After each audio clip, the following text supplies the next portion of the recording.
My best friend's stepdad destroyed her self-worth, and I destroyed what was left. My best friend Jolene was the type to flinch whenever men raised their voices. Her stepdad had done that to her.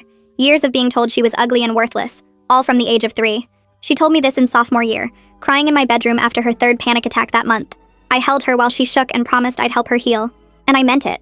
I spent months building her up, letting her borrow my clothes because she said Brandy Melville made her feel prettier. I'd walk her up to guys at parties, my hand on her lower back for support, and start conversations for her until she felt brave enough to take over.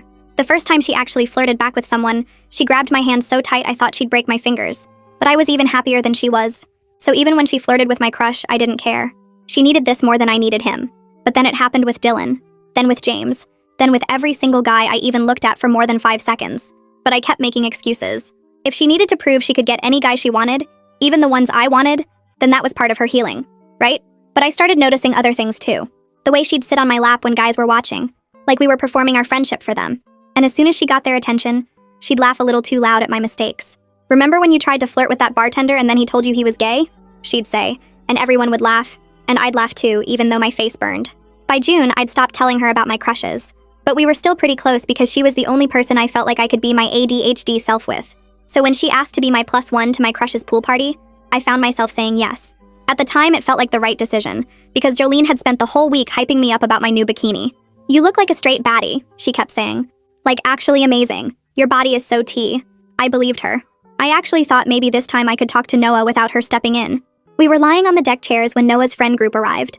My stomach did that stupid flutter thing it always did when I saw him. Jolene noticed and immediately sat up straighter, adjusting her bikini strap to make her girls perkier. "Here, let me help," she said loudly, reaching over to adjust my bikini straps. When they still didn't notice her, she raised her voice even louder. "There's not much to work with, but we can make it look fuller." My entire body went cold under the 100-degree sun. Noah walked over with his friends, and Jolene jumped up, waving at them. "Charlotte, me, was so nervous about wearing a bikini," she announced, like she was sharing some cute story. I told her nobody would notice her chest anyway. She said it with this sweet smile like she was being supportive. Some guys laughed. Noah looked uncomfortable, but he laughed too. That polite laugh people do when they don't know how else to react. I stood up to leave, my hands shaking, but Jolene grabbed my waist. "Where are you going?" "Look, Charlotte's been working out." She squeezed my side. "You can't really tell yet, but she's trying." The words kept coming. Each one felt like being held underwater. When I finally pulled away to grab my cover-up, she called after me. "Don't be embarrassed about being flat. Some guys like that. Right, guys?"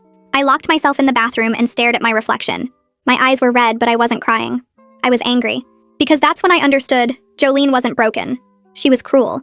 She'd learned from her stepdad exactly how to make someone feel worthless, and she was using me to feel powerful. I knew someone had to teach her a lesson.